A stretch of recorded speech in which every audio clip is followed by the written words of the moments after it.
एक शब्दांप्रमाणे दमवणाऱ्या माझ्या मित्रमैत्रिणींनो, तुम्हा सर्वांना माझा नमस्कार. आज मी आपल्या समोर ज्ञानाचा तेजस्वी सूर्य दीनदलितांचे कैवारी शिखा संघटित व्हा आणि संघर्ष करा असा सर्वांना संदेश देणारे भारतरत्न डॉक्टर बाबासाहेब आंबेडकर यांची यशोगाथा सांगण्यास आहे.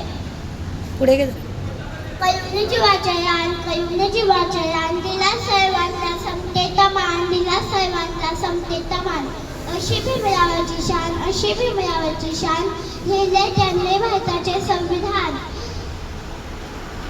डॉक्टर बाबासाहेब आंबेडकर यांचे पूर्ण नाव डॉक्टर भीमराव रामजी आंबेडकर असे होते व त्यांच्या आईचे नाव भीमाबाई व वडिलांचे नाव रामजी सखपाल असे होते. त्यांचा जन्म 14 एप्रिल 1891 रोजी मध्य प्रदेशातील महू येथे झाला. बाबा नेहमी बोलायचे, शिक्षण हे वाघिणीचे दूध आहे, जो ते पील तो भुलभुलल्याशिवाय राहणार नाही. डोळ्यांमधून कोसळणाऱ्या आसमानला आज मुभा आहे, आज मुभा आहे, कारण डॉक्टर बाबासाहेब आंबेडकर. आज मी तुमच्यामुळे स्वाभिमानाने उभी आहे.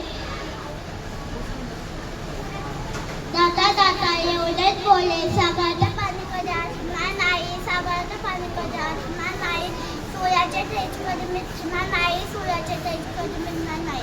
एवढे बोलून मी माझ्या भाषेत संपूर्ण जय हिंद, जय भारत, जय